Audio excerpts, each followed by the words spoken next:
Meu nome é Conceição, e hoje, aos 73 anos, vou contar uma história que carrego no peito há mais de 5 décadas. Uma história que começou com um vestido de noiva manchado de sangue e terminou... Bem, vocês vão ver onde terminou. Mas antes de eu começar mesmo, se inscreva no canal, viu? Todo mês eu conto uma história extra só para os inscritos, baseada em segredos reais que as famílias nordestinas escondem há gerações. E quem mais comenta e dá like participa dos sorteios mensais que eu faço aqui. Isso me ajuda a continuar contando essas histórias que precisam ser ouvidas. Era 1965, eu tinha apenas 19 anos e morava numa cidadezinha perdida no sertão da Paraíba, onde o sol rachava a terra e o destino rachava a vida da gente. Naquele tempo, menina, as coisas eram bem diferentes do que são hoje. Não existia telefone em casa, televisão era coisa de rico e o rádio de pilha era nosso único contato com o mundo lá fora. A gente se comunicava através de cartas que demoravam semanas para chegar, e as notícias corriam de boca em boca como fogo em palha seca. Minha família era pobre, daquelas que conhece fome de verdade. Meu pai, seu Antônio, trabalhava como vaqueiro numa fazenda distante e passava meses fora de casa. Minha mãe, Dona Severina, costurava para fora e criava galinhas no quintal para complementar a renda. Éramos 7 filhos, e eu era a mais velha das mulheres. Desde pequena, aprendi que minha obrigação era cuidar dos irmãos menores, ajudar nas tarefas de casa e, quando chegasse a hora certa, arrumar um marido trabalhador para formar minha própria família. A vida no sertão não era fácil, não. A seca castigava nossa região quase todo ano, e quando ela chegava, trazia junto a fome, a sede e o desespero. Eu me lembro de anos em que a gente comia uma vez por dia, quando tinha o que comer. Mandacaru, macambira, qualquer coisa que pudesse encher a barriga e enganar a fome. Minha mãe chorava escondida quando pensava que a gente não estava vendo, mas eu via. Sempre vi o sofrimento estampado no rosto daquela mulher que se sacrificava todos os dias para nos manter vivos. Foi num domingo de festa na cidade, depois de uma missa que o padre tinha vindo celebrar, porque padre na nossa cidade só aparecia uma vez por mês, que eu conheci Severino. Ele não era da nossa cidade, tinha vindo de Campina Grande a trabalho, era contabilista numa empresa de algodão. Rapaz alto, moreno, com uns olhos verdes que pareciam 2 esmeraldas brilhando no rosto queimado de sol. Quando ele me viu parada na porta da igreja, veio conversar comigo. Disse que nunca tinha visto uma moça tão bonita por aquelas bandas. Severino era diferente dos homens daqui da região. Falava bonito, sabia ler e escrever muito bem e tinha uma educação que a gente não estava acostumada a ver. Ele me contou que morava numa casa com luz elétrica, que tinha um emprego fixo e que sonhava em constituir uma família. Para uma menina pobre como eu, aquilo parecia um sonho. Era como se um príncipe tivesse descido do céu para me tirar daquela vida de sofrimento. Durante os 3 meses seguintes, Severino vinha me visitar todo fim de semana. Meu pai estava sempre viajando a trabalho. Então, era minha mãe quem recebia as visitas dele. Ela ficava toda animada, porque via em Severino uma oportunidade de eu ter uma vida melhor. Essa é a chance da sua vida, menina. Ela me dizia, um homem trabalhador, com estudo, que pode te dar uma vida digna.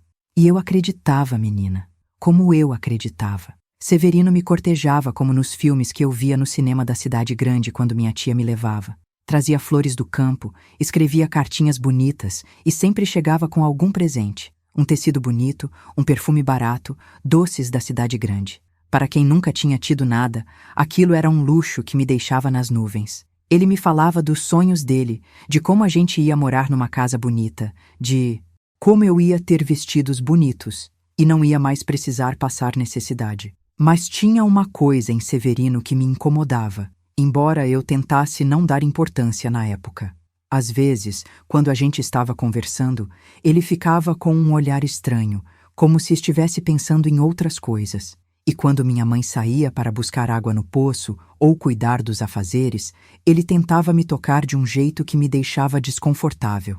Eu era nova, inexperiente, não entendia muito bem essas coisas de homem e mulher, mas algo dentro de mim gritava que aquilo não estava certo. Um dia, quando estávamos sozinhos no alpendre de casa, Severino me agarrou com força e tentou me beijar à força. Eu me debati, consegui me soltar, e ele riu como se aquilo fosse uma brincadeira. Você é muito inocente, Conceição, ele disse. Depois que a gente casar, você vai aprender a ser uma mulher de verdade. Aquelas palavras me deixaram gelada, mas eu não sabia o que fazer. Não tinha com quem conversar sobre aquilo, porque essas coisas não se conversava com mãe na época. Depois de 4 meses de namoro, Severino me pediu em casamento. Foi numa tarde de domingo, depois do almoço, na frente da minha família toda. Ele chegou com uma aliança simples, de prata, e falou bonito sobre como queria me fazer feliz. Minha mãe chorou de emoção, meus irmãos ficaram alegres porque sabiam que eu teria uma vida melhor, e eu disse sim, porque achava que era isso que eu tinha que fazer. Na época, recusar um pedido de casamento de um homem trabalhador era quase um pecado mortal. Os preparativos do casamento começaram imediatamente. Minha mãe vendeu 2 galinhas e um cabrito para conseguir dinheiro para o meu vestido. Dona Maria, a costureira da cidade, fez um vestido branco simples, mas bonito, com alguns detalhes bordados à mão. Não era nada luxuoso, mas para mim era o vestido mais bonito do mundo. A festa seria na casa da minha família mesmo, com a comida que a gente conseguisse juntar e a música de sanfona do seu João, que tocava em todos os casamentos da região. Severino disse que depois do casamento, a gente ia morar em Campina Grande, na casa que ele tinha lá. Eu nunca tinha saído da minha cidadezinha, então a perspectiva de conhecer uma cidade grande me deixava ansiosa e animada ao mesmo tempo. Ele prometeu que eu ia ter tudo que uma mulher pode querer: casa bonita, comida na mesa todo dia, roupas bonitas e, quem sabe, até filhos para criar com amor e carinho. Mas conforme o dia do casamento se aproximava, eu começava a sentir uma angústia estranha no peito. Não era nervosismo normal de noiva, não. Era uma sensação ruim, como se algo terrível estivesse para acontecer. Eu acordava no meio da noite suando frio, com pesadelos que não conseguia lembrar direito quando amanhecia.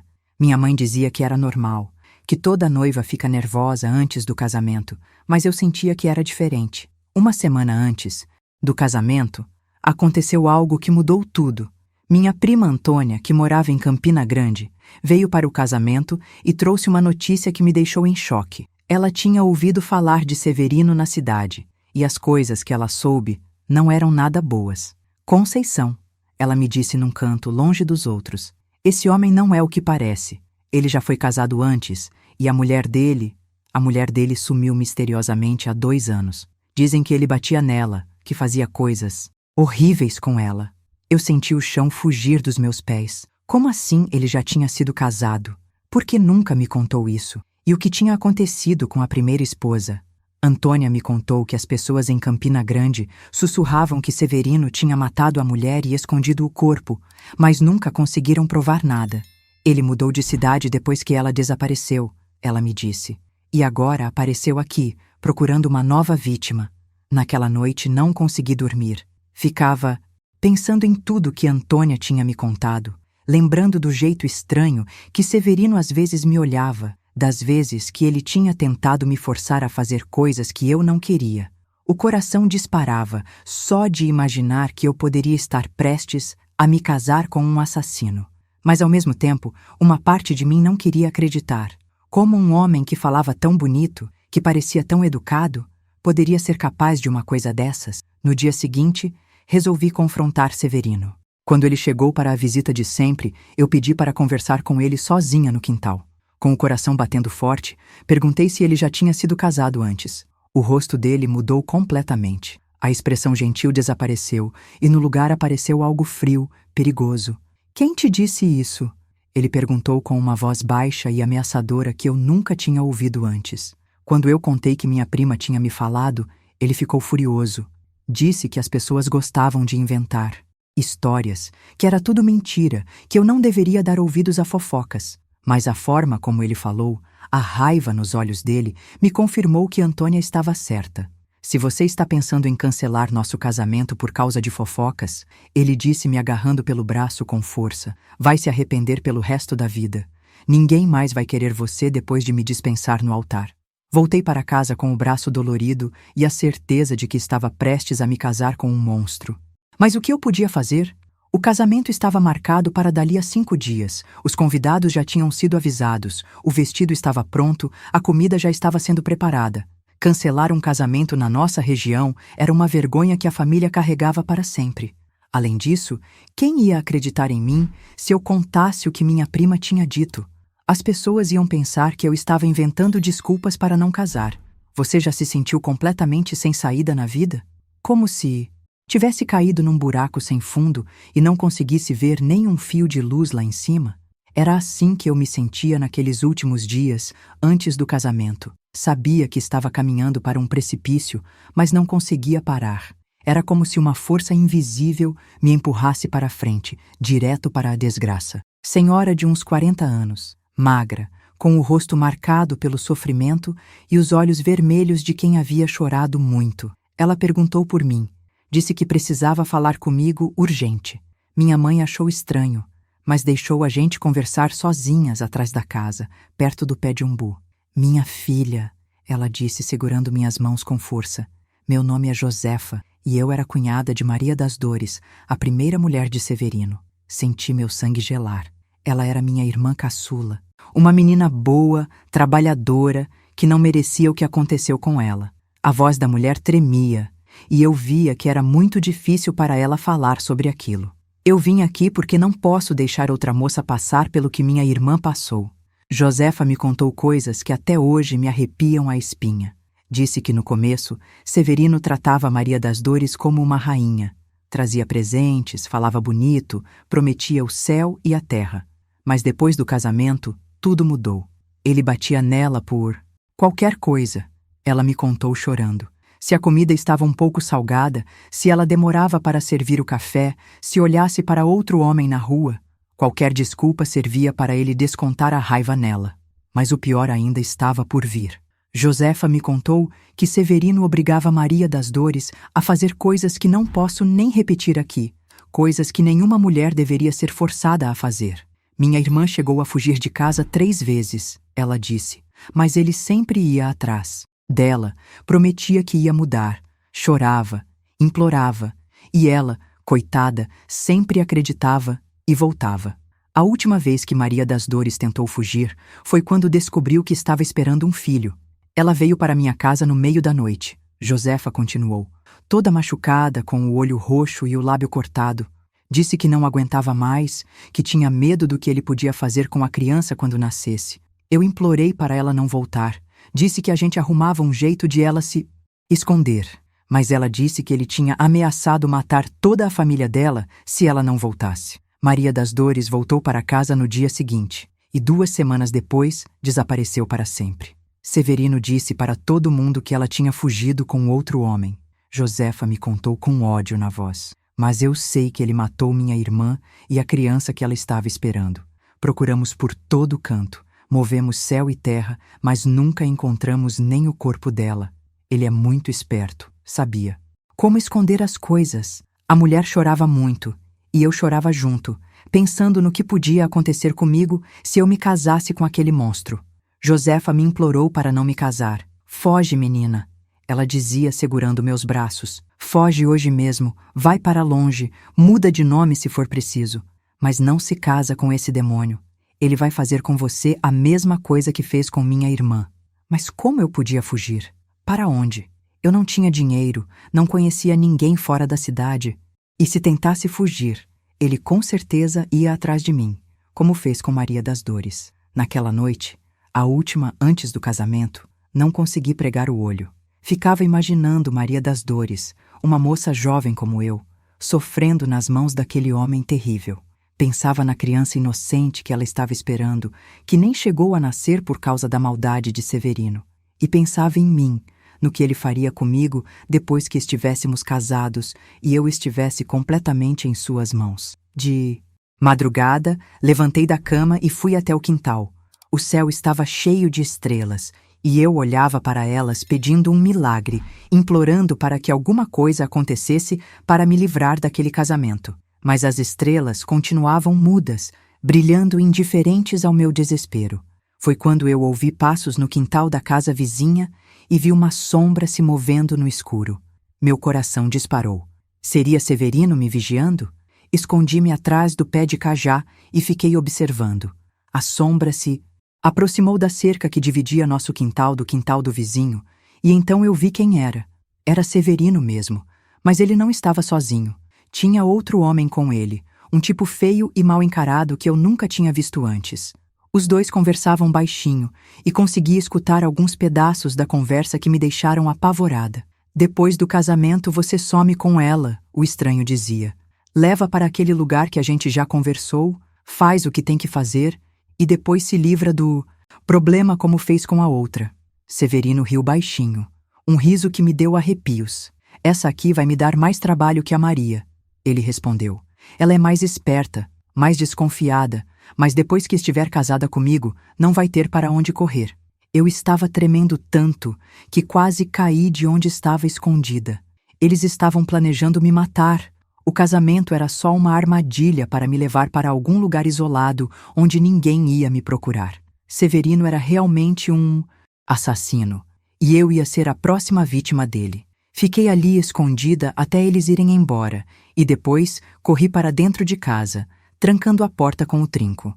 O resto da madrugada passei acordada, tentando pensar em alguma coisa para me salvar. Pensei em contar tudo para minha mãe, mas sabia que ela não ia acreditar.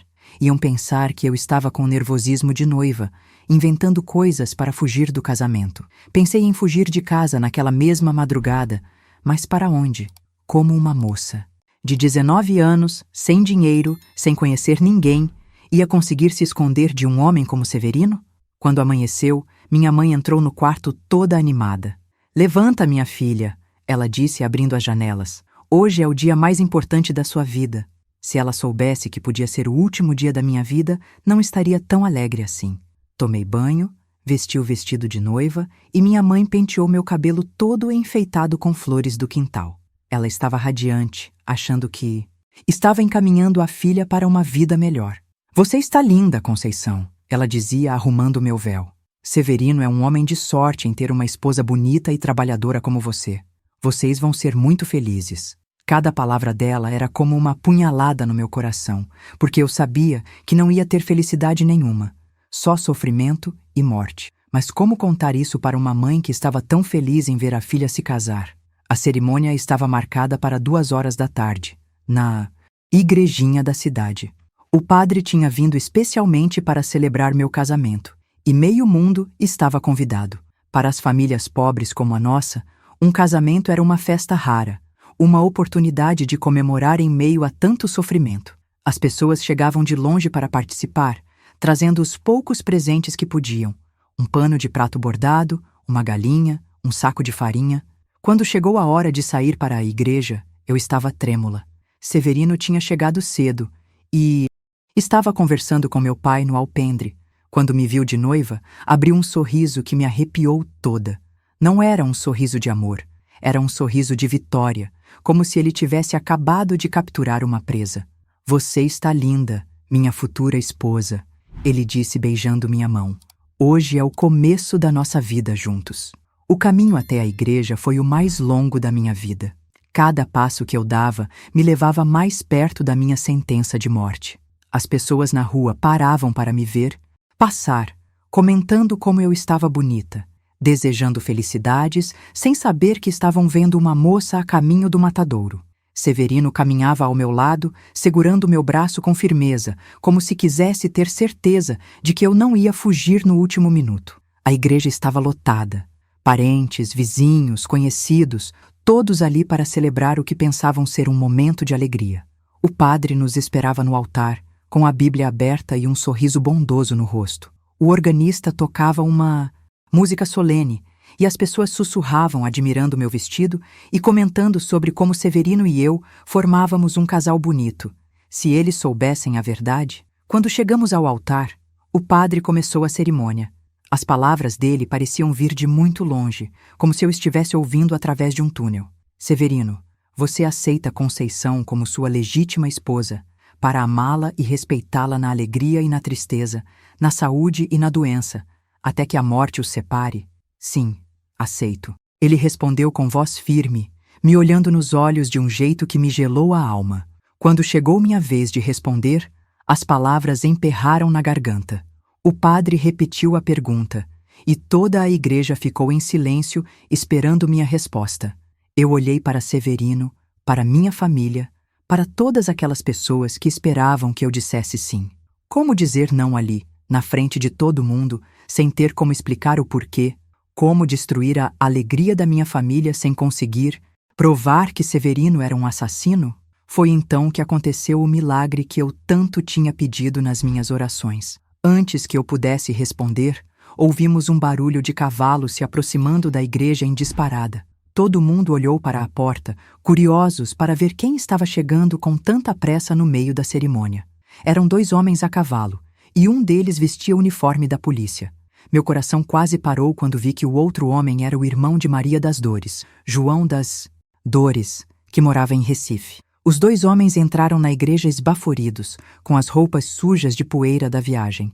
O policial foi direto ao ponto. Severino Alves dos Santos, você está preso pelo assassinato de Maria das Dores e pelo desaparecimento forçado de sua criança. A igreja inteira ficou em silêncio absoluto. As pessoas se entreolhavam sem entender o que estava acontecendo. E Severino ficou lívido, como se tivesse visto um fantasma. Vocês querem saber como essa história continuou? Deixem nos comentários qual foi a sensação mais forte que sentiram até agora ouvindo essa história. Se vocês estão gostando e querem que eu continue contando histórias reais como essa, que marcaram vidas de verdade, se inscrevam no canal e ativem o sininho. Vocês estão me ajudando a dar voz para mulheres que sofreram caladas, e isso é muito importante. A história de Conceição ainda tem muito mais reviravoltas pela frente. Olhos cheios de lágrimas e raiva. Conceição, ele disse olhando para mim. Minha irmã Josefa me contou que tinha vindo aqui te avisar. Graças a Deus chegamos a tempo. Ele então se virou para Severino com um ódio que dava para sentir no ar. Seu desgraçado, você pensou que nunca ia pagar pelo que fez com minha irmã? Severino tentou negar tudo. Disse que era tudo mentira, que ele era um homem honesto, mas a voz dele estava trêmula, e todos podiam ver o medo estampado no rosto. O policial explicou para todos na igreja que tinham encontrado o corpo de Maria das Dores enterrado no quintal de uma casa abandonada nos arredores de Campina Grande. Ela estava grávida de 7 meses quando foi morta, ele disse, e várias mulheres na igreja começaram a chorar. O assassino quebrou o pescoço dela com as próprias mãos e depois enterrou o corpo junto com a criança. Ouvir aquilo me fez vomitar ali mesmo, na frente do altar.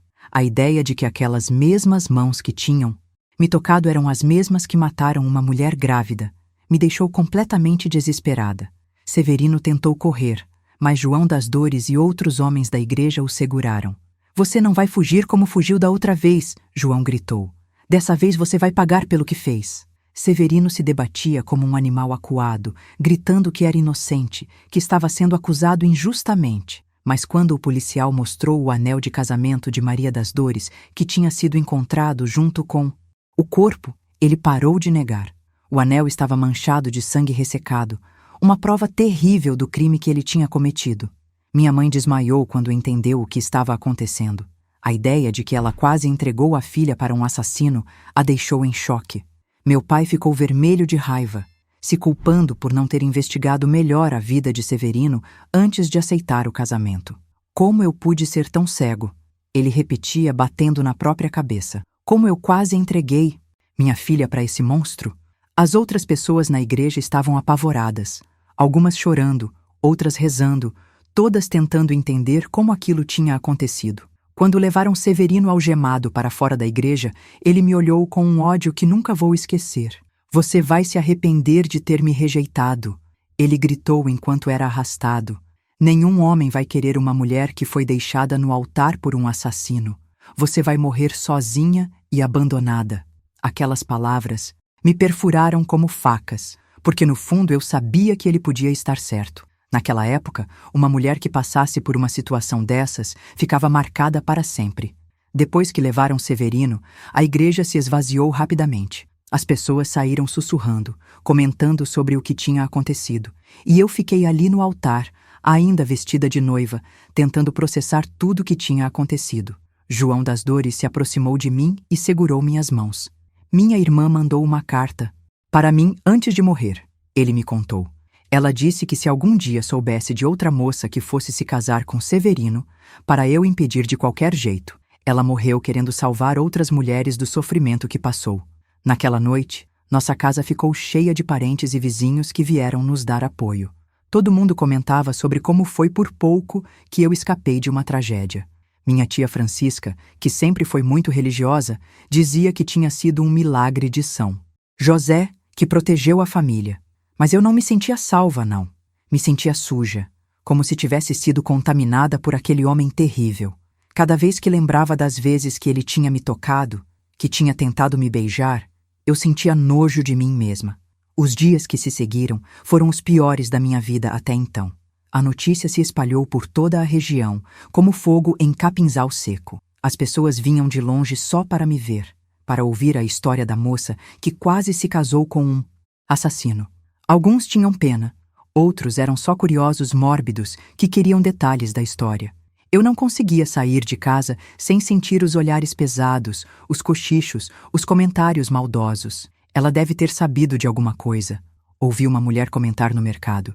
Ninguém fica noiva de um assassino sem desconfiar de nada. Outras falavam que eu tinha dado sorte, mas que agora estava marcada para sempre. Que homem vai querer se casar com uma mulher que já esteve envolvida? Com um criminoso? Elas diziam. Cada palavra era como um tiro no meu peito, porque eu sabia que elas tinham razão. Minha reputação estava arruinada para sempre.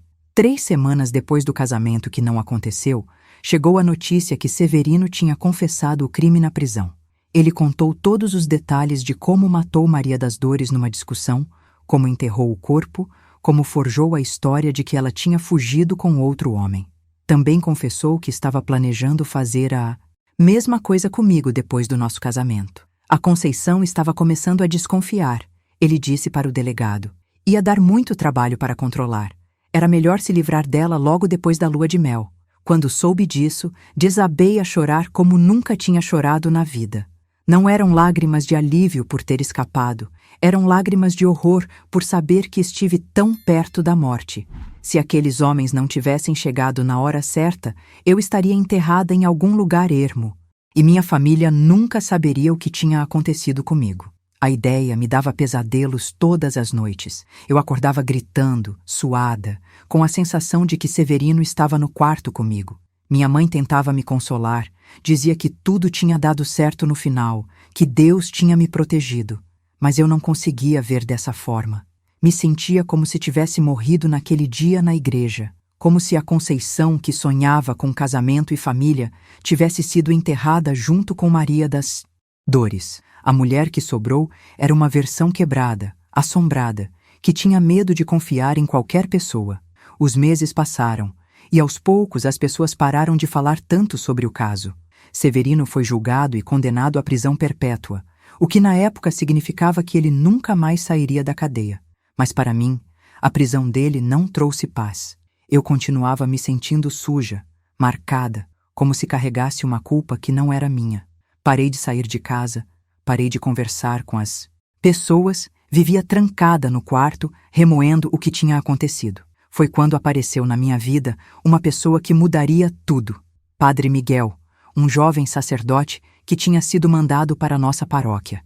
Ele era diferente dos outros padres que eu conhecia.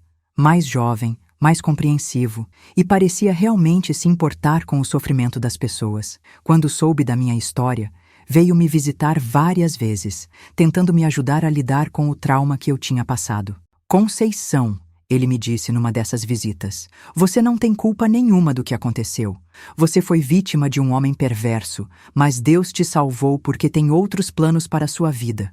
Ele falava com uma conviction que quase me fazia acreditar, mas ainda assim eu me sentia perdida, sem rumo, como se minha vida tivesse acabado antes mesmo de começar.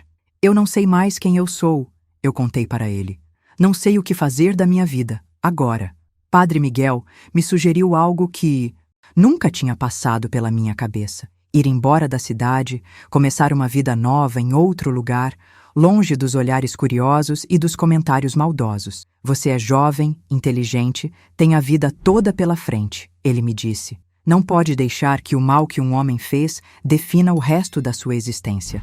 Ele conhecia uma família em João Pessoa que precisava de uma moça para ajudar com os afazeres domésticos e cuidar das crianças. Era uma oportunidade de recomeçar. A princípio, a ideia de deixar minha família e ir para uma cidade grande me apavorava. Eu nunca tinha saído da minha cidadezinha, nunca tinha ficado longe da minha mãe. Mas, ao mesmo tempo, sabia que se ficasse ali, ia definhar aos poucos, vendo minha juventude passar enquanto carregava o peso daquela história. Todo dia que eu olhava no espelho, via uma mulher que estava morrendo por dentro, que estava perdendo a vontade de viver. Depois de muito pensar, aceitei a proposta do Padre Miguel. Minha família ficou triste, mas entendeu que era o melhor para mim. Minha mãe chorou muito, mas me deu a bênção. Vá, minha filha, ela disse. Vá buscar sua felicidade longe daqui. Você merece ter uma vida boa, longe de tudo isso que aconteceu. Meu pai, que sempre foi um homem seco, me abraçou forte e me deu o pouco dinheiro que tinha guardado. Você é corajosa, ele me disse, mais corajosa do que eu. Na véspera da viagem, fui ao cemitério da cidade e coloquei flores no túmulo vazio que a família de Maria das Dores tinha feito para ela, já que o corpo tinha ficado em Campina Grande. Obrigada por me salvar. Eu disse para a lápide, você morreu para que eu pudesse viver. Eu prometo que não vou desperdiçar essa chance que você me deu. Foi a primeira vez desde o dia do casamento que consegui chorar lágrimas de gratidão ao invés de lágrimas de desespero. No dia seguinte, peguei o primeiro ônibus para João Pessoa com uma pequena mala de roupas e o coração cheio de medo e esperança ao mesmo tempo. Quando o ônibus passou pela igreja onde quase me casei com um assassino, fechei os olhos e fiz uma promessa. Ia construir uma vida nova, ia ser forte, ia honrar a memória de Maria das Dores vivendo plenamente. Não sabia que essa decisão ia me levar para lugares que eu jamais imaginei, nem que ainda teria que enfrentar desafios muito maiores do que qualquer coisa que já tinha passado. Balançando pelas estradas de terra e parando em toda a cidadezinha pelo caminho. Era a primeira vez na minha vida que eu saía dos limites da minha região, e cada quilômetro me levava para mais longe de tudo que eu conhecia. Quando finalmente chegamos na rodoviária da capital, fiquei assombrada com tanto movimento, tanto barulho, tantas pessoas correndo de um lado para o outro. Parecia outro mundo, muito diferente da tranquilidade do sertão onde eu tinha nascido. A família que me esperava era os Mendonça, seu Durval, que trabalhava no porto, Dona Carminha, uma senhora bondosa, mas rígida, e os 3 filhos deles, 2 meninas pequenas e um rapaz de uns 15 anos. Eles moravam numa casa simples, mas arrumada no bairro do Varadouro, perto do centro da cidade. Dona Carminha me explicou que eu ia cuidar das meninas, ajudar com a limpeza da casa e, em troca, teria comida, teto e um salário pequeno que poderia guardar para meu futuro. Os primeiros meses foram difíceis de um jeito que eu não esperava. Não era o trabalho que me incomodava. Eu sempre fui acostumada a trabalhar duro desde pequena. O que me torturava era a solidão, a saudade da minha família e, principalmente, os pesadelos que continuavam me visitando todas as noites. Eu acordava suando frio, gritando o nome de Severino, revivendo o momento em que descobri que ele era um assassino. Dona Carminha chegou a chamar um benzedor para me benzer, achando que eu estava com algum encosto. Mas aos poucos, a vida na cidade grande foi me transformando. João Pessoa. Na década de 1960 estava crescendo rapidamente. Tinha fábricas, comércio movimentado, até mesmo alguns cinemas onde passavam filmes novos. Eu comecei a sair nos meus dias de folga, a conhecer outros lugares, outras pessoas. Era como se estivesse descobrindo um mundo completamente novo, cheio de possibilidades que eu nem sabia que existiam.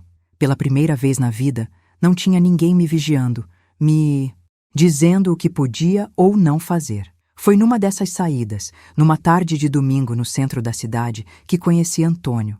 Ele trabalhava como mecânico numa oficina perto do porto e tinha ido comprar umas peças quando esbarrou comigo na frente de uma loja. Era um homem bonito, de uns 25 anos, com mãos calejadas de tanto trabalho e um sorriso sincero que me fez esquecer por um momento de todas as dores que carregava. Quando ele pediu desculpas pelo esbarrão e perguntou se podia me pagar um refrigerante para se redimir, algo dentro de mim se agitou.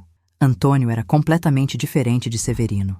Onde Severino era calculista e falso, Antônio era espontâneo e verdadeiro.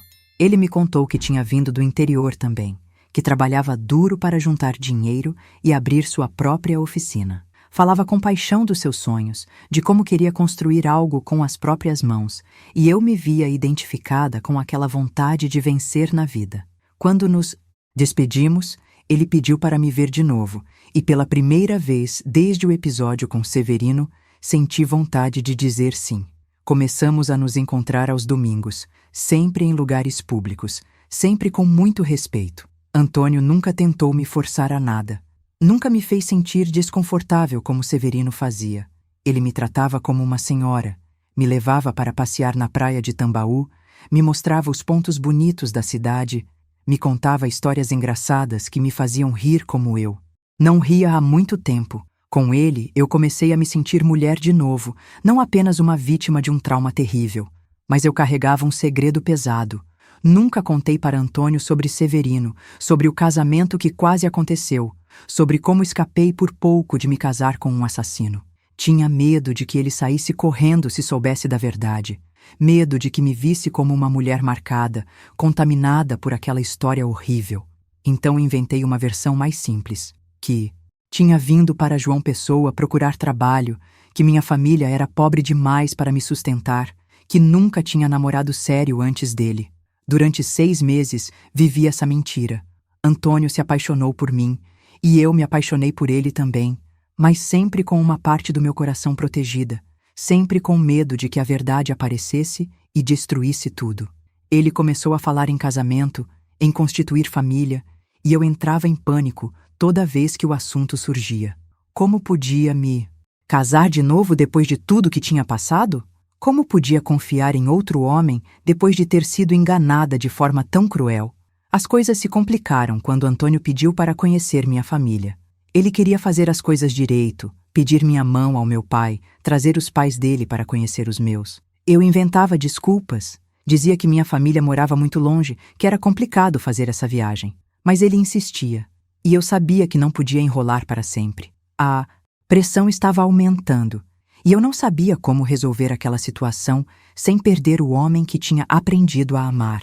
Foi quando aconteceu algo que mudou tudo de novo.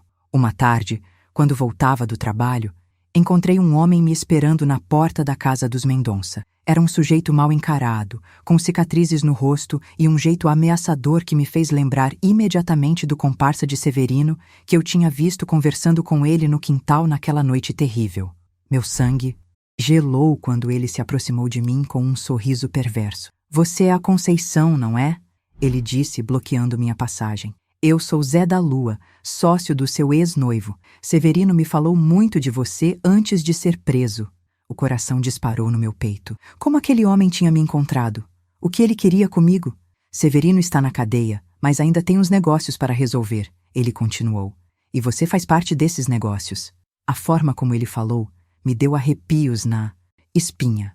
Zé da Lua me contou que Severino tinha deixado com ele alguns pertences de Maria das Dores, joias, dinheiro, documentos, e que antes de ser preso, tinha dito que se algo acontecesse com ele, essas coisas deveriam ser entregues para mim, como uma forma de compensação pelo casamento que não aconteceu. Mas havia uma condição. Eu teria que ir pessoalmente buscar essas coisas numa casa no interior, longe da cidade, onde ninguém poderia nos ver. Era óbvio que aquilo era uma armadilha. Zé da Lua queria me levar para algum lugar isolado, onde poderia fazer comigo o que Severino não teve chance de fazer. Provavelmente ia me matar e roubar o pouco dinheiro que eu tinha conseguido juntar trabalhando. Mas ele não sabia que eu já conhecia os planos dele, que eu sabia exatamente do que aqueles homens eram capazes. "Eu não quero nada que pertenceu àquela pobre mulher", disse olhando nos olhos dele. "Deixe isso com a família dela." Mas Zé da Lua não aceitou minha recusa. Disse que Severino tinha mandado ele me procurar, que era uma questão de honra cumprir o último pedido de um parceiro. "Você vai comigo, querendo ou não", ele ameaçou segurando meu braço com força. "O Severino me contou que você sempre foi teimosa, mas eu sei como lidar com mulher teimosa." A brutalidade nas palavras dele me confirmou que minhas suspeitas estavam certas. Aquele homem estava ali para me fazer mal. Consegui me soltar e corri para dentro da casa dos Mendonça. trancando a porta atrás de mim. Zé da Lua ficou do lado de fora, gritando ameaças, dizendo que ia voltar, que eu não podia fugir para sempre. Dona Carminha ficou apavorada, perguntando quem era aquele homem, o que ele queria comigo. Foi quando não tive outra escolha senão contar parte da verdade, que eu tinha fugido de um homem perigoso no interior, que ele tinha mandado outros homens atrás de mim, que minha vida estava em perigo. Dona Carminha, que sempre foi uma mulher corajosa, disse que ia chamar a polícia. Mas eu sabia que a polícia não podia fazer muita coisa. Zé da Lua não tinha cometido nenhum crime ainda. E se fosse preso, ia inventar alguma desculpa e ser solto no dia seguinte. O problema é que agora ele sabia onde eu morava, onde eu trabalhava.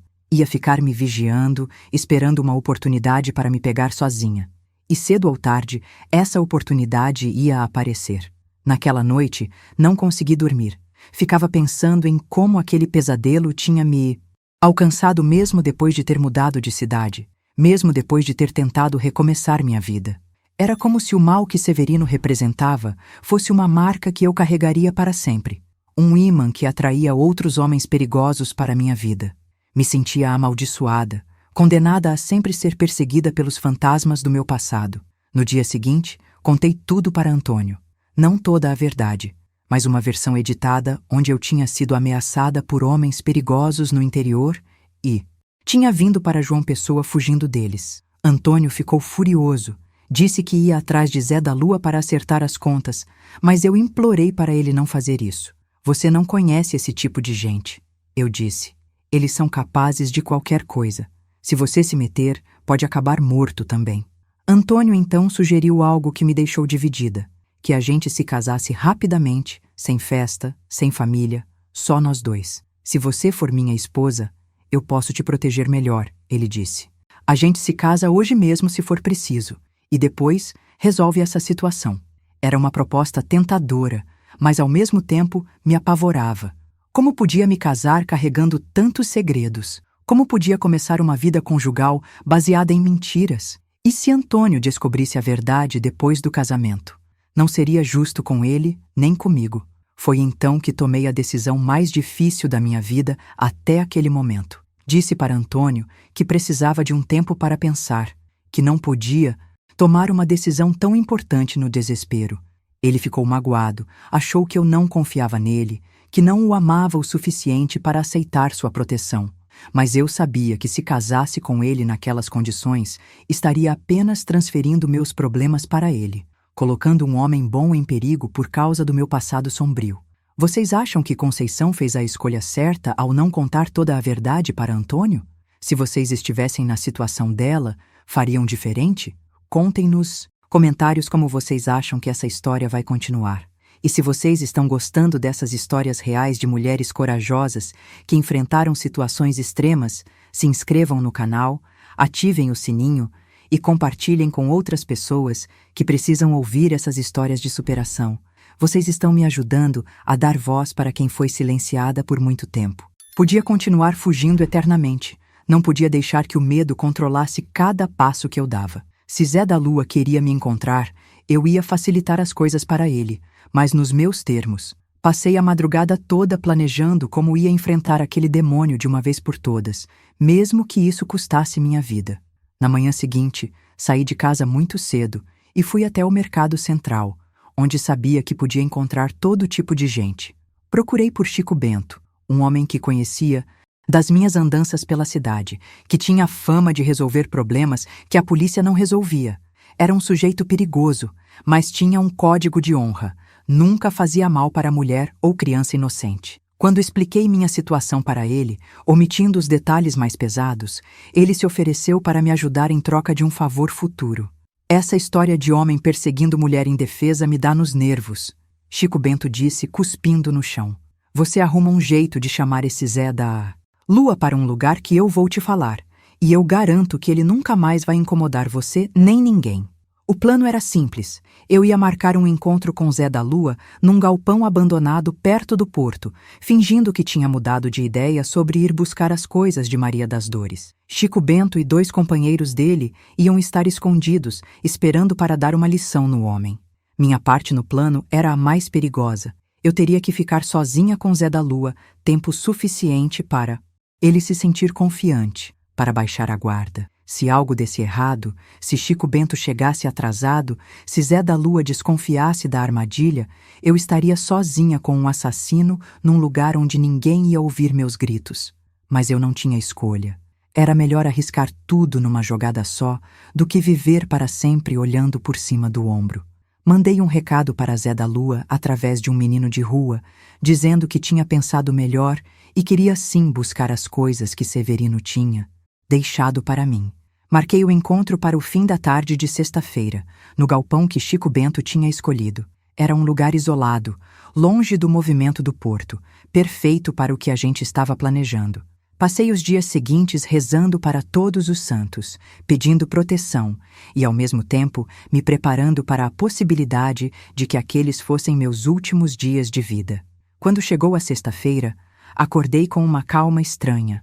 Era como se tivesse feito as pazes com meu destino, como se soubesse que seja lá o que acontecesse naquela tarde, pelo menos não ia viver mais com medo. Vesti minha roupa mais simples, deixei uma carta para Dona Carminha explicando que se algo acontecesse comigo, ela deveria avisar minha família no interior, e saí de casa como se fosse para mais um dia normal de trabalho. O galpão ficava numa área que estava sendo demolida para construir um novo bairro. Era um lugar sombrio, cheio de escombros e mato crescido, onde só passavam alguns operários durante o dia. À tardinha, quando marquei o encontro, o lugar estava deserto e silencioso. Cheguei primeiro, como combinado, e me escondi atrás de uma pilha de tijolos velhos, esperando Zé da Lua aparecer e esperando que Chico Bento cumprisse sua parte do acordo. Zé da Lua chegou pontualmente, olhando para todos os lados como um animal farejando perigo. Ele estava diferente do primeiro encontro, mais tenso, mais desconfiado. Trouxe uma sacola pequena que, supostamente, continha as coisas de Maria das Dores, mas eu sabia que aquilo era só uma desculpa para me levar para um lugar isolado. Quando me viu saindo de trás dos tijolos, abriu um sorriso que me fez lembrar de um urubu avistando uma carniça. Eu sabia que você ia mudar de ideia, ele disse, se aproximando devagar. Mulher inteligente como você não ia desperdiçar a chance de pegar umas joias bonitas. Enquanto ele falava, eu procurava com os olhos algum sinal de Chico Bento e seus homens, mas não via ninguém. Meu coração começou a bater mais forte. Onde eles estavam? Será que tinham desistido? Será que Chico Bento tinha me enganado também? Zé da Lua abriu a sacola e mostrou algumas bijuterias baratas, anéis sem valor, um colar de contas. Isso aqui vale uma fortuna. Ele mentiu descaradamente. O Severino sempre disse que quando você visse essas joias, ia entender o quanto ele gostava de você. Cada palavra que saía da boca daquele homem me dava nojo, mas eu precisava manter a representação. Precisava dar tempo para meus aliados aparecerem. São muito bonitas, eu disse fingindo interesse e me aproximando da sacola. Posso pegar para ver melhor? Foi quando Zé da Lua mostrou suas verdadeiras intenções. Em vez de me entregar as bijuterias, ele agarrou meu pulso com força e puxou uma faca da cintura. Você vai comigo agora e não vai dar nenhum pio, ele rosnou. O Severino me contou uns segredos sobre você que vão te deixar bem quietinha. O medo tomou conta de mim, mas também a raiva. Raiva de estar passando por aquilo de novo. Raiva de homens que achavam que podiam fazer o que quisessem com mulheres indefesas. Raiva de ter sido ingênua o suficiente para confiar que alguém ia me ajudar. Com toda a força que tinha, dei uma joelhada na virilha de Zé da Lua e consegui me soltar. Ele gritou de dor e raiva, mas não me largou completamente. A faca cortou meu braço quando tentei me afastar, deixando uma marca que carrego até hoje. Foi nesse momento que Chico Bento finalmente apareceu. Não de onde eu esperava, mas descendo do telhado do galpão como um gato. Ele tinha estado lá o tempo todo, esperando o momento certo para agir. Com ele vieram dois homens enormes que se moviam como sombras silenciosas. Zé da Lua nem teve tempo de reagir direito. Em questão de segundos estava no chão, desarmado, com um dos homens de Chico Bento sentado em cima dele. Agora você vai explicar direitinho o que veio fazer aqui, Chico Bento disse, se agachando ao lado de Zé da Lua. A voz dele estava calma, mas tinha uma frieza que dava arrepios. E dependendo da sua resposta, Talvez você saia daqui andando. Zé da Lua tentou mentir. Disse que só queria entregar umas coisas para mim, que não ia fazer nenhum mal. Mas quando Chico Bento achou a corda que ele tinha trazido na sacola, junto com um pano e um frasco de éter, a verdade ficou óbvia para todos. O que aconteceu depois eu prefiro não descrever em detalhes, porque mesmo um homem como Zé da Lua não merecia o que Chico Bento fez com ele naquela tarde. Digamos apenas que quando saímos do galpão, eu tinha certeza absoluta de que nunca mais ia ser incomodada por nenhum comparsa de Severino. Chico Bento me acompanhou até perto da casa dos Mendonça e me disse que agora estávamos quites. Se alguém mais vier atrás de você por causa dessa história, você me procura, ele disse. Mas acho que não vai ser necessário. Quando cheguei em casa, Dona Carminha viu o corte no meu braço e quis saber o que tinha acontecido. Inventei uma história sobre ter caído e me cortado num pedaço de metal, mas ela não acreditou muito. Era uma mulher esperta, sabia que eu estava envolvida em alguma coisa perigosa. Conceição, ela me disse enquanto limpava meu ferimento. Eu não sei que problemas você trouxe do interior, mas eles estão te perseguindo até aqui. Talvez seja a hora de você pensar em ir mais longe ainda. Ela estava certa. Mesmo com Zé da Lua fora do caminho, eu sabia que João Pessoa não era mais segura para mim. Severino podia ter outros comparsas, outros amigos dispostos a vingar a prisão dele. E eu estava cansada de viver com medo, cansada de olhar por cima do ombro a cada esquina, cansada de construir relacionamentos baseados em mentiras. Era hora de tomar uma decisão radical, deixar o Nordeste de vez e recomeçar em algum lugar onde ninguém conhecesse minha história. A conversa com Antônio foi a mais difícil da minha vida. Eu o amava de verdade. Era o primeiro homem que me fazia sentir mulher depois de tudo que tinha passado. Mas não podia arrastar ele para dentro dos meus problemas. Não podia colocar sua vida em risco por causa do meu passado sombrio. Quando contei que ia embora de João Pessoa, ele ficou desesperado. Implorou para eu ficar, prometeu que ia me proteger, disse que a gente podia enfrentar qualquer coisa juntos. Antônio, eu disse segurando as mãos dele pela última vez. Eu te amo mais do que qualquer coisa nessa vida, mas existem coisas no meu passado que são perigosas demais para dividir com alguém que eu amo. Se eu ficar, vou acabar trazendo desgraça para você também. Ele chorou. Eu chorei, mas minha decisão estava tomada. Às vezes, amar alguém significa ter coragem de deixar essa pessoa ir, mesmo que isso despedace nosso coração. Uma semana depois, estava num ônibus com destino a São Paulo, carregando apenas uma mala, pequena e o coração partido em 1000 pedaços. Não sabia o que ia encontrar numa cidade gigantesca como São Paulo, não conhecia ninguém lá, não tinha para onde ir quando chegasse, mas sabia que era minha única chance de ter uma vida normal, longe dos fantasmas que me perseguiam no Nordeste. Olhei pela janela do ônibus, enquanto João Pessoa ficava para trás, e fiz uma promessa.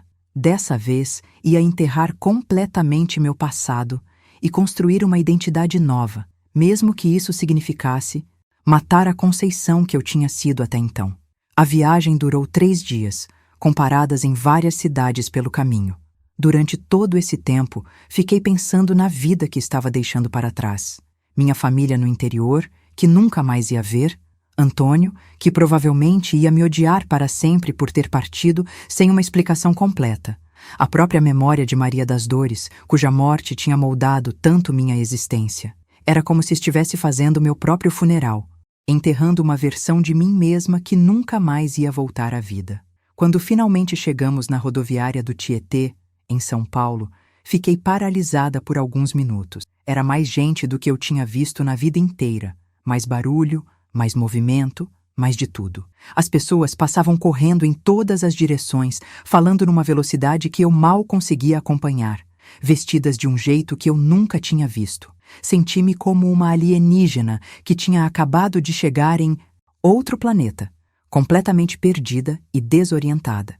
Mas dentro de todo aquele caos urbano, havia uma coisa que me deu esperança: o anonimato. Em São Paulo, eu era apenas mais uma migrante nordestina entre milhares, mais uma mulher jovem tentando a sorte na cidade grande. Ninguém me conhecia, ninguém sabia da minha história, ninguém ia me julgar pelo meu passado. Pela primeira vez em anos, senti que podia respirar livremente, que podia ser quem eu quisesse ser, sem carregar o peso de tudo o que tinha acontecido antes. Nos primeiros momentos, perambulei pelas ruas do centro da cidade por horas, procurando algum lugar barato para ficar. As pensões que eu podia pagar ficavam em bairros perigosos, cheios de homens bêbados e mulheres de vida fácil. Numa delas, perto da Estação da Luz, encontrei um quarto minúsculo no terceiro andar de um prédio velho, sem elevador, que dividia banheiro com outros 10 quartos. A dona da pensão, Dona Zulmira, era uma mulher gorda e mal-humorada que me olhou de cima a baixo antes de aceitar-me alugar o quarto. Nordestina, né? Ela disse, como se estivesse diagnosticando uma doença. Aqui não é igual no interior de vocês, não. As regras são claras. Paga adiantado, não faz barulho depois das 10 da noite e não traz homem para o quarto. Se quebrar alguma regra, rua. O preço era quase todo o dinheiro que eu tinha, mas não havia escolha. Era aquilo ou dormir na rua. E as ruas de São Paulo à noite eram território de pessoas muito mais perigosas que qualquer coisa que eu tinha enfrentado até então. O quarto era do tamanho de um armário grande. Tinha apenas uma cama estreita com um colchão fino, uma mesinha de madeira velha e uma janela pequena que dava para o pátio interno do prédio. As paredes eram finas como papel e eu ouvia tudo o que acontecia nos outros quartos. Discussões, choros, música alta, barulhos que uma moça direita não deveria ouvir. Naquela primeira noite, chorei até não ter mais lágrimas, me perguntando se tinha feito a escolha certa ao vir para aquele inferno urbano. Na manhã seguinte, saí para procurar trabalho. Não sabia fazer muita coisa além de cuidar de casa e de crianças.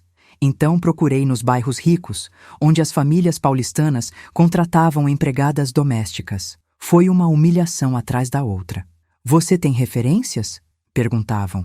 Tem experiência com família de classe média? Questionavam outras. Quando eu explicava que vinha do interior da Paraíba, algumas nem me deixavam terminar de falar. Não estamos precisando, diziam fechando a porta na minha cara.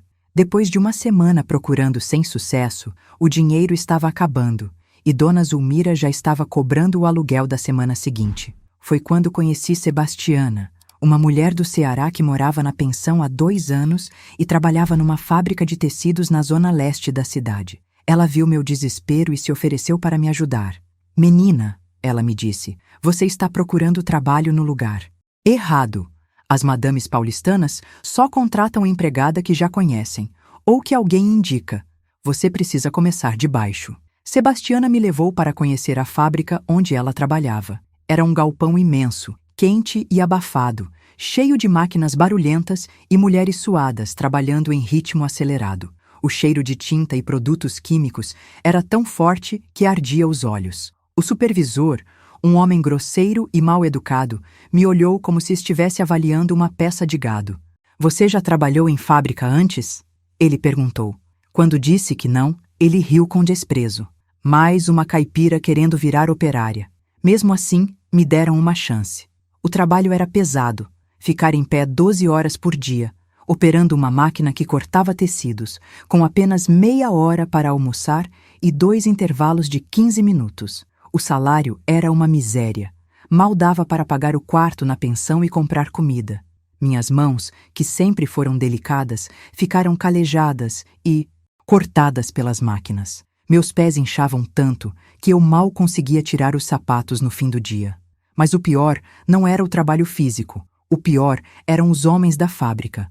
Supervisores, mecânicos, encarregados, que achavam que toda mulher nordestina era fácil, estava ali para ser usada por eles. Não passava um dia sem que algum deles fizesse comentários indecorosos, tentasse me agarrar num corredor escuro ou fizesse propostas nojentas. Você está longe de casa, sozinha, sem família, eles diziam. Aceita uma ajudinha nossa, que a vida fica mais fácil. Um deles, o Renato, era especialmente insistente. Era um dos mecânicos da fábrica, um homem casado de uns 40 anos que se achava irresistível porque tinha um cargo um pouco melhor que o das operárias.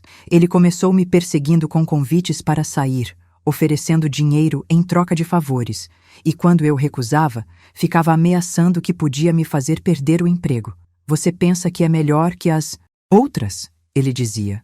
Aqui em São Paulo, Nordestina como você tem que se sujeitar ao que aparece.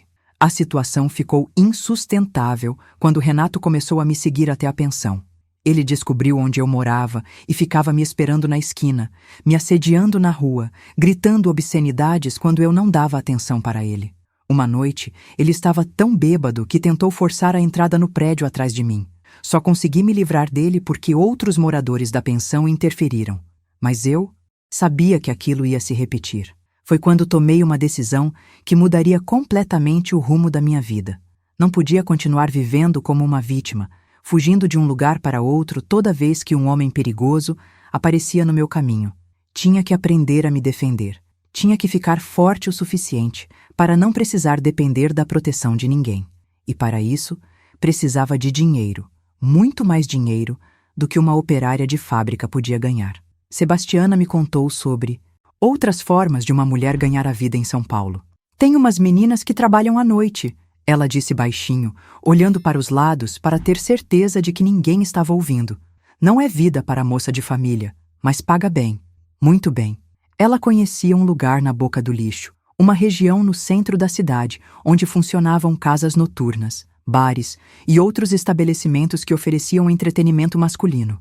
A princípio, a ideia me horrorizou. Eu tinha sido criada para ser uma moça direita, para casar virgem, para constituir família. Mas olhando ao meu redor, para o quartinho miserável onde eu morava, para as mãos destroçadas pelo trabalho na fábrica, para a vida sem perspectiva que me esperava se eu continuasse naquele caminho, comecei a pensar que talvez fosse hora de abandonar os valores que me tinham sido impostos e criar meus próprios valores. Sebastiana, eu disse numa noite, quando estávamos conversando no quarto dela, me leva para conhecer esse lugar que você falou. Ela ficou assustada, disse que aquilo não era para mim, que eu ainda podia arrumar um trabalho decente, que não precisava me submeter àquela vida. Mas eu tinha tomado minha decisão. Se o mundo queria me tratar como uma mulher sem valor, eu ia mostrar para ele quanto eu realmente valia. A casa da tia Marta ficava numa rua escura perto do Largo do Paissandu. Por fora, parecia um sobrado comum, mas por dentro era luxuoso de um jeito que eu nunca tinha visto. Tapetes vermelhos, cortinas de veludo, espelhos dourados, móveis caros. As mulheres que trabalhavam lá eram bonitas, bem vestidas, perfumadas, muito diferentes da imagem que eu tinha sobre esse tipo de estabelecimento. Tia Marta, a dona da casa, era uma senhora elegante de uns 50 anos, que me recebeu com a dignidade de uma empresária bem-sucedida. Você tem cara de menina de família, ela me disse me analisando com olhos experientes. O que uma moça como você está fazendo aqui? Contei uma versão resumida da minha história, que tinha vindo do interior, que estava passando dificuldades, que precisava ganhar dinheiro rapidamente. Ela ouviu em silêncio, assentindo de vez em quando, como se já tivesse escutado histórias similares centenas de vezes. Menina, tia Marta disse quando terminei de falar, essa vida não é para qualquer uma. Tem mulher que entra aqui achando que vai ser fácil e sai de cabeça baixa na primeira semana. Tem outras que fazem fortuna e compram casa própria em bairro nobre. A diferença está em como você encara o trabalho, como você se valoriza, como você trata os clientes. Ela me explicou as regras da casa, os percentuais, as obrigações e deixou claro que se eu decidisse trabalhar ali, teria que fazer com profissionalismo. Passei 3 dias pensando na proposta. Sabia que se entrasse naquela vida, nunca mais poderia voltar atrás. Na sociedade da época, uma mulher que se prostituía era marcada para sempre. Era considerada perdida, sem valor, indigna de respeito. Mas eu já estava marcada mesmo, não é? Já tinha sido a noiva do assassino, a mulher perseguida por bandidos, a nordestina rejeitada em São Paulo.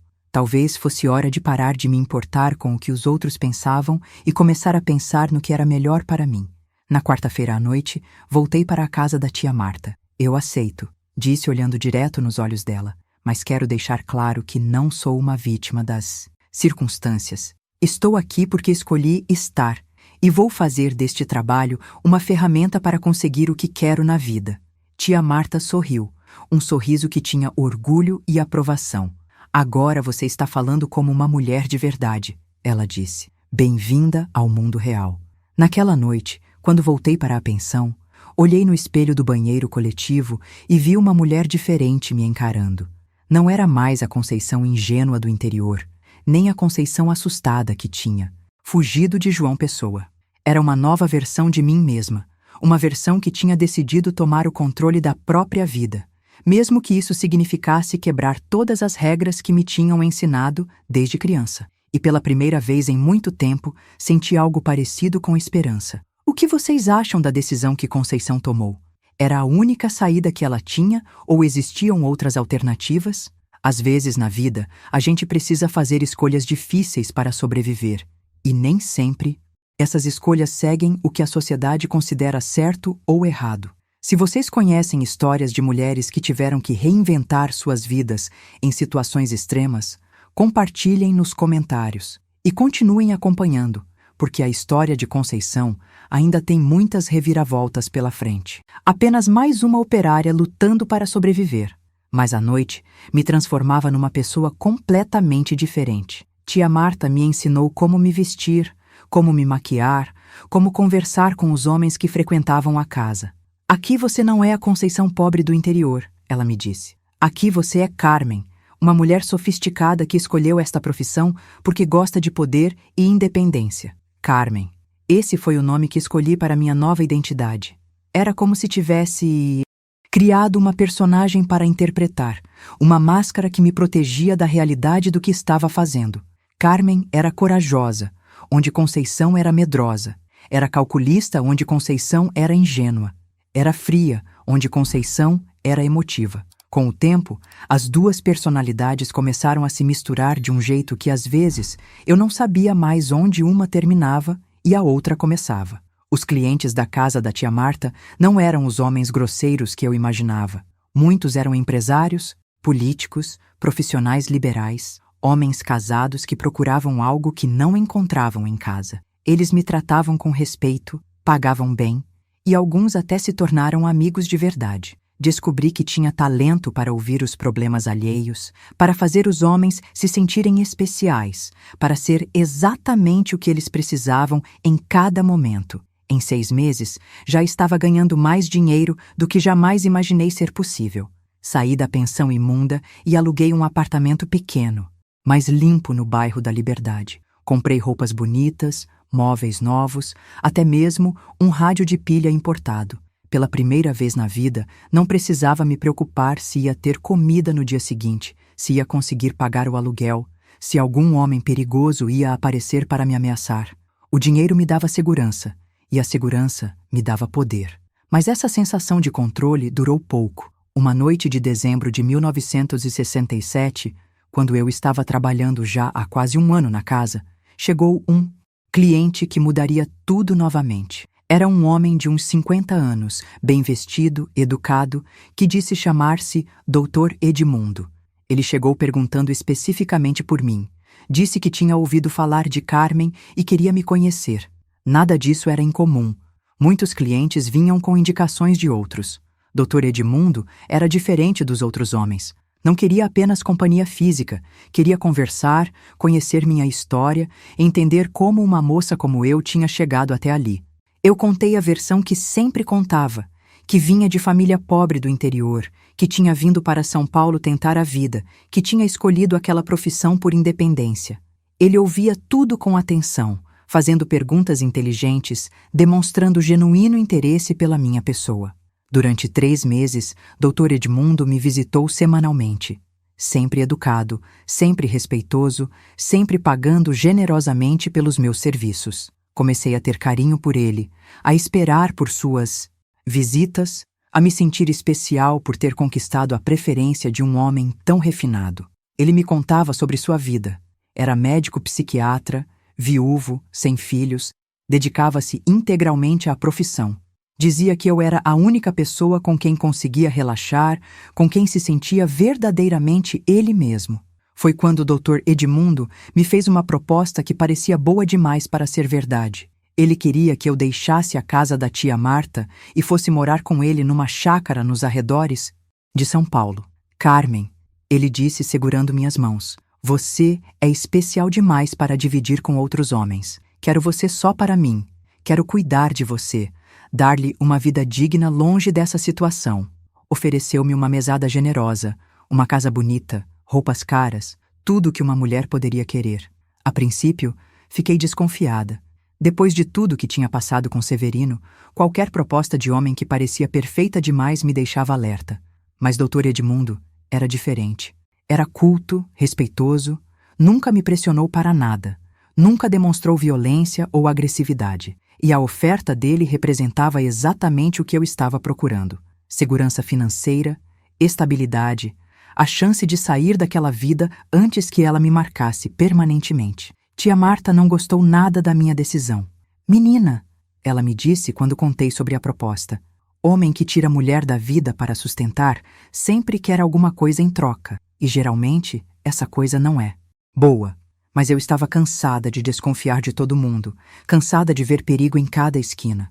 Dr. Edmundo tinha me tratado bem durante meses, nunca tinha me dado motivo para duvidar dele. Talvez fosse chegada a hora de confiar em alguém novamente. A chácara do Dr. Edmundo ficava em Cótia, uma região ainda rural nos arredores de São Paulo.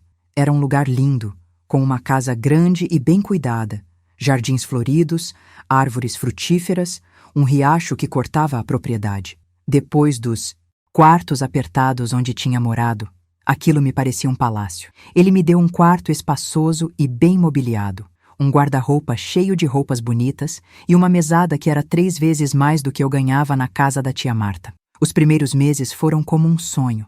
Dr. Edmundo era um companheiro atencioso e generoso. Levava-me para jantar em restaurantes elegantes, para assistir peças de teatro, para passear em parques bonitos. Conversávamos por horas sobre livros, sobre a vida, sobre meus sonhos para o futuro. Ele me incentivava a estudar, trouxe professores particulares para me ensinar a ler e escrever melhor, para me dar educação que eu nunca tinha tido. Sentia-me uma dama da sociedade, não uma ex-prostituta escondida numa chácara. Mas aos poucos comecei a perceber coisas estranhas. Dr. Edmundo nunca me deixava sair sozinha da chácara. Dizia que era perigoso, que eu podia me perder, que preferia me acompanhar sempre que eu quisesse ir a algum lugar. A chácara não tinha telefone, não recebia visitas, era completamente isolada do resto do mundo. Quando perguntei se podia escrever para minha família no interior, ele disse que era melhor não mexer no passado, que nossa vida nova seria mais feliz se eu esquecesse completamente quem tinha sido antes. As suspeitas aumentaram quando encontrei, por acaso, um quarto trancado no fundo da casa que Dr. Edmundo nunca me tinha mostrado. Quando perguntei sobre aquele cômodo, ele mudou de assunto rapidamente, disse que era apenas um depósito de coisas velhas, nada interessante. Mas a forma como ele reagiu, o nervosismo na voz, o jeito como desviou o olhar, me fizeram lembrar de Severino, quando eu perguntava sobre seu passado. Uma tarde, quando o Dr. Edmundo foi à cidade resolver negócios médicos, decidi investigar o quarto misterioso. A porta estava trancada com cadeado, mas encontrei uma janela lateral que consegui forçar. O que vi lá dentro me fez o sangue gelar nas veias. Era um quarto pequeno, com as paredes acolchoadas, uma cama de ferro com correntes, instrumentos médicos estranhos e fotografias. Fotografias horríveis de mulheres em situações que não posso descrever aqui sem chorar. Entre as fotografias, reconheci algumas das meninas que trabalhavam na casa da tia Marta e tinham desaparecido misteriosamente nos últimos anos. Sandra, uma moça do Rio Grande do Sul que sumiu numa noite sem avisar ninguém. Vera, uma paulista que disse que ia se casar e nunca mais deu notícias. Todas elas estavam naquelas fotografias terríveis, em poses que mostravam não apenas violência, mas uma crueldade sistemática que dava arrepios só de imaginar. No fundo do quarto, embaixo de uma pilha de instrumentos médicos, encontrei diários escritos pela própria letra do Dr. Edmundo. Eram relatos detalhados de experimentos que ele fazia com as mulheres que levava para a chácara. Ele escrevia sobre dor, sobre controle mental, sobre quebrar, psicologicamente, suas vítimas antes de matá-las. Era um monstro disfarçado de cavalheiro, um psicopata que usava conhecimentos médicos para torturar mulheres indefesas. Entendi imediatamente que estava numa situação muito pior do que qualquer coisa que tinha enfrentado antes. Severino era um assassino impulsivo, violento, mas Dr. Edmundo era algo muito mais terrível. Um predador calculista que planejava cada movimento, que sabia exatamente como manipular suas vítimas antes de destruí-las. E eu tinha caído na armadilha dele como todas as outras, seduzida pela promessa de segurança e conforto. Saí do quarto correndo, trancando a janela como estava, tentando não deixar rastros da minha descoberta. Minha mente trabalhava em velocidade máxima, tentando encontrar uma forma de escapar daquele lugar sem despertar as suspeitas dele. A chácara ficava longe da cidade. Eu não conhecia o caminho, não tinha dinheiro escondido, não tinha para onde ir. Se tentasse fugir, a pé, ele me alcançaria facilmente. Se esperasse muito tempo para agir, ele poderia perceber que eu tinha descoberto seu segredo. Quando o Dr. Edmundo voltou da cidade naquela noite, tentei agir normalmente, mas ele percebeu que algo estava diferente. Carmen, ele disse, me observando com olhos que pareciam enxergar dentro da minha alma. Você parece nervosa hoje. Aconteceu alguma coisa enquanto eu estava fora? Menti dizendo que estava apenas cansada, que tinha passado o dia lendo e me deu dor de cabeça. Ele sorriu, mas era um sorriso que não chegava aos olhos. Naquela noite, fingi que estava dormindo, mas fiquei acordada planejando minha fuga. Sabia que tinha apenas uma chance, e se falhasse, provavelmente acabaria como as outras mulheres daquelas fotografias. Lembrei-me de tudo que tinha aprendido sobre homens perigosos, sobre como sobreviver em situações extremas, sobre como usar a inteligência quando a força física não era suficiente. Era hora de colocar tudo isso em prática mais uma vez. Dr. Edmundo tinha o hábito de tomar um chá com ervas para dormir todas as noites. Na manhã seguinte, quando ele foi tomar banho, consegui colocar no frasco das ervas alguns comprimidos para dormir que encontrei no seu próprio consultório médico improvisado que ele tinha em casa. Não era suficiente para matá-lo, mas seria o bastante para deixá-lo inconsciente por algumas horas. Tempo suficiente para eu fugir e chegar à cidade antes que ele acordasse. Naquela noite, quando ele tomou o chá e foi para o quarto, esperei 2 horas antes de verificar se estava realmente dormindo. Ele estava imóvel, respirando pesadamente, completamente inconsciente. Peguei as chaves do carro dele, um pouco de dinheiro que ele guardava numa gaveta, e saí da chácara dirigindo pela primeira vez na vida. Não sabia dirigir direito, mas o desespero fez com que eu aprendesse rapidamente. O importante era me afastar daquele lugar de horror o mais rápido possível. Dirigi a noite toda, seguindo as placas até chegar ao centro de São Paulo. Abandonei o carro numa rua movimentada e desapareci na multidão, sabendo que Dr. Edmundo nunca mais me encontraria naquela cidade gigantesca. Mais uma vez, tinha conseguido escapar da morte por pouco. Mais uma vez, teria que recomeçar do zero, construir uma nova identidade, inventar uma nova história. Mas dessa vez, eu estava determinada a não ser mais vítima de homem nenhum. Era hora de aprender a ser o predador ao invés da presa. Voltar para o Nordeste não tinha para onde ir sem colocar outras pessoas em perigo. Foi quando tomei a decisão mais radical da minha vida. Ia deixar o Brasil completamente.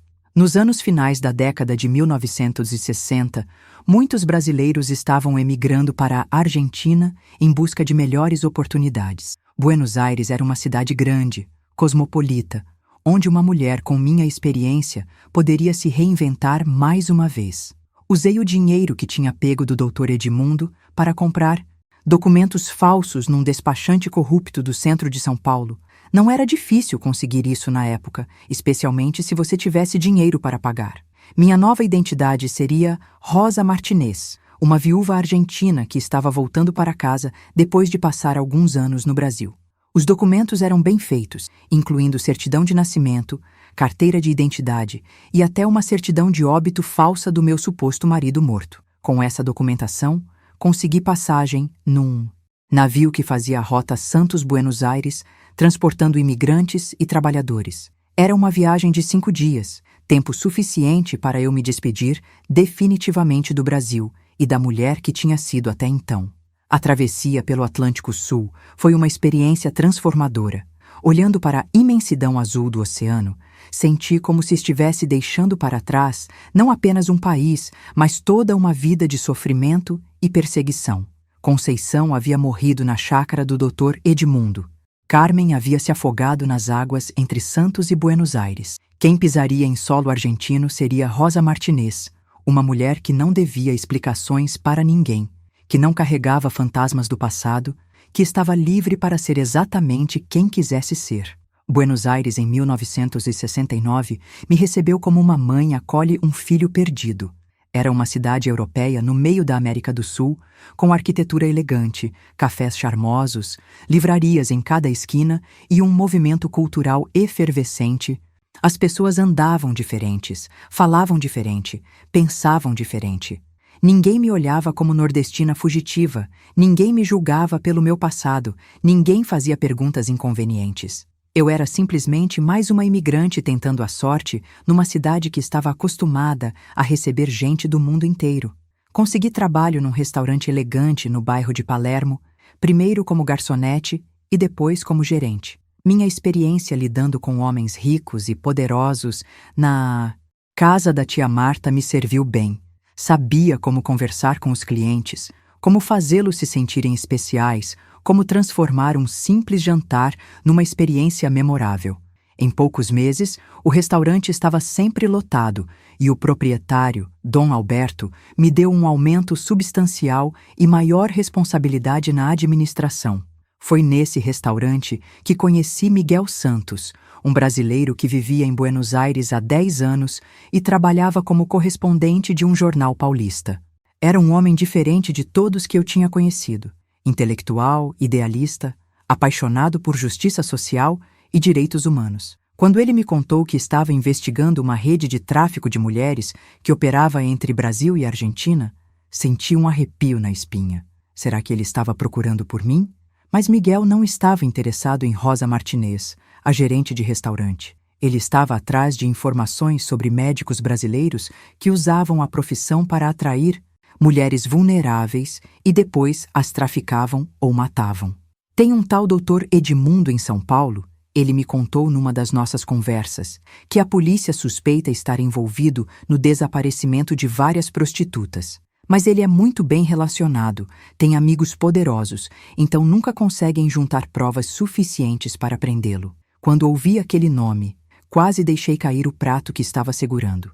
Dr. Edmundo ainda estava livre, ainda estava fazendo outras vítimas, ainda estava usando sua posição respeitada na sociedade para atrair mulheres indefesas para sua chácara do horror.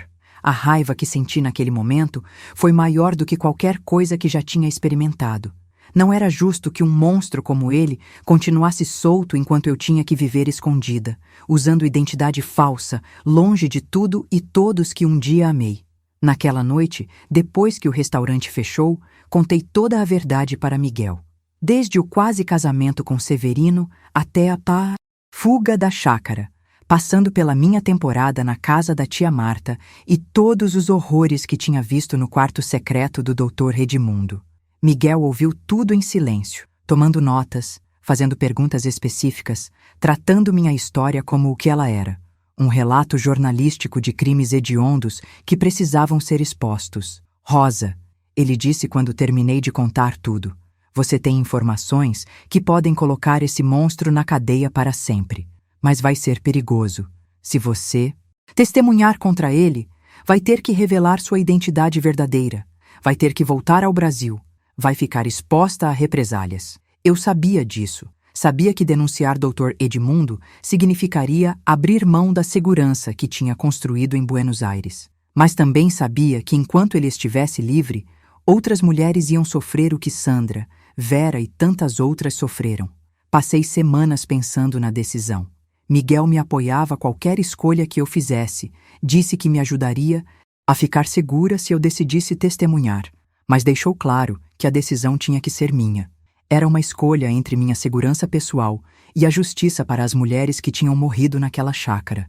Entre continuar vivendo uma mentira confortável ou enfrentar a verdade dolorosa do meu passado.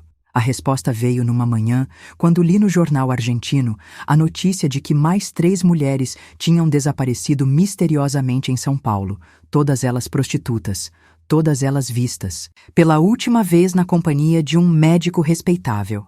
Não consegui mais fingir que aquilo não era problema meu. Cada mulher que morresse nas mãos do Dr. Edmundo seria também responsabilidade minha, porque eu tinha as informações que poderiam pará-lo e estava escolhendo ficar calada. Miguel, eu disse naquela manhã, eu vou voltar ao Brasil. Vou contar tudo o que sei para a polícia, para os jornais, para quem quiser ouvir. Não posso mais viver sabendo que sou cúmplice das mortes dessas mulheres por omissão. Ele sorriu, um sorriso triste, mas cheio de orgulho. Eu sabia que você tomaria essa decisão, ele disse, e vou estar ao seu lado para garantir que você fique segura durante todo o processo. A viagem de volta ao Brasil foi completamente diferente da que tinha feito no sentido contrário 2 anos antes. Dessa vez, eu não estava fugindo de nada. Estava correndo em direção ao confronto final com meus demônios. Miguel havia arranjado proteção policial, advogados especializados em crimes contra mulheres e jornalistas dispostos a dar cobertura total ao caso. Minha história ia ser contada, minha luta ia ser reconhecida e Dr. Edmundo ia pagar por todos os crimes que cometeu. O julgamento durou 6 meses e mobilizou a opinião pública brasileira. Meu testemunho, corroborado pelas evidências que a polícia encontrou na chácara depois que eu indiquei o local exato, foi suficiente para condenar Dr. Edmundo à prisão perpétua. As fotografias terríveis, os diários detalhando os crimes, os instrumentos de tortura, tudo foi apresentado como prova da monstruosidade que ele representava. Outras mulheres que tinham escapado dele também vieram prestar depoimento, e juntas conseguimos garantir que ele nunca mais fizesse mal a ninguém. Durante o julgamento, reencontrei pessoas do meu passado que eu achava que nunca mais veria. Antônio veio de João Pessoa para me dar apoio. Disse que nunca tinha parado de me amar, que compreendi agora por que eu tinha ido embora sem explicações. Minha família do interior também apareceu, orgulhosa da coragem que eu tinha mostrado ao enfrentar homens tão perigosos. Pela primeira vez em muitos anos, senti que pertencia a algum lugar, que tinha pessoas que me amavam de verdade. Depois que Dr. Edmundo foi condenado, Miguel me pediu em casamento. Não foi um pedido romântico, cheio de promessas de fairy tale. Foi um pedido prático, honesto, baseado no respeito mútuo e na parceria que tínhamos construído durante aqueles meses difíceis. Rosa, ele disse, a gente já passou pelo pior juntos. A partir de agora, só pode melhorar. E melhorou mesmo. Hoje, aos 73 anos, olho para trás e vejo uma vida que poderia ter sido muito diferente se eu tivesse feito outras escolhas. Poderia ter me casado com Severino e morrido como Maria das Dores. Poderia ter continuado fugindo para sempre, vivendo com medo e identidades falsas. Poderia ter ficado calada sobre Dr. Edmundo e deixado que ele continuasse matando mulheres inocentes. Mas em cada encruzilhada, escolhi a coragem ao invés do medo, a verdade ao invés da mentira, a justiça ao invés da omissão. Miguel e eu nos casamos em 1971 e construímos uma vida bonita juntos. Voltamos para Buenos Aires, onde ele continuou trabalhando como jornalista e eu abri uma fundação para ajudar mulheres vítimas de violência. Atendemos centenas de casos ao longo dos anos, sempre lembrando que cada mulher que ajudávamos era uma vitória contra homens como Severino e Dr. Edmundo.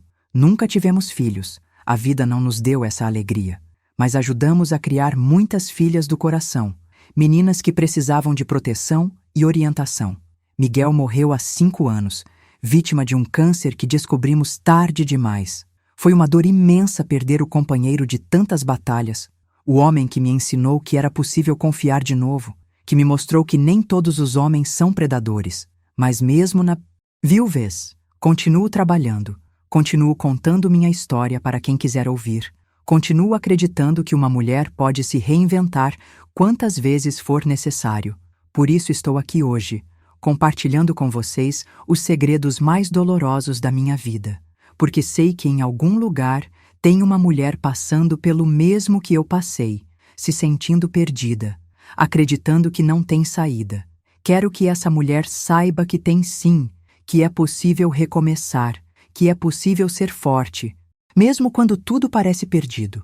A vida me ensinou que a gente não escolhe as desgraças que nos acontecem, mas escolhe como reagir a elas. Se vocês chegaram até aqui, ouvindo toda essa história pesada, é porque entendem a importância de dar voz para quem foi silenciada. Se inscrevam no canal se ainda não fizeram, ativem o sininho para não perder as próximas histórias e, principalmente, compartilhem com outras pessoas que precisam ouvir mensagens de esperança. Nos comentários, contem, para mim, qual foi o momento mais difícil da vida de vocês e como conseguiram superá-lo. Que lições essa história de Conceição, Carmen, Rosa, enfim, minha história, trouxe para suas vidas. Lembrem-se sempre, não importa quantas vezes a vida nos derrube, o que importa é quantas vezes a gente tem coragem de se levantar. E quando a gente se levanta, a gente não volta a ser quem era antes. A gente se torna alguém mais forte, mais sábio, mais preparado para enfrentar qualquer tempestade que ainda possa vir. Obrigada por me ouvirem, obrigada por me permitirem dividir com vocês essa história que é ao mesmo tempo minha maior dor e meu maior orgulho. Até a próxima, e que Deus abençoe cada um de vocês.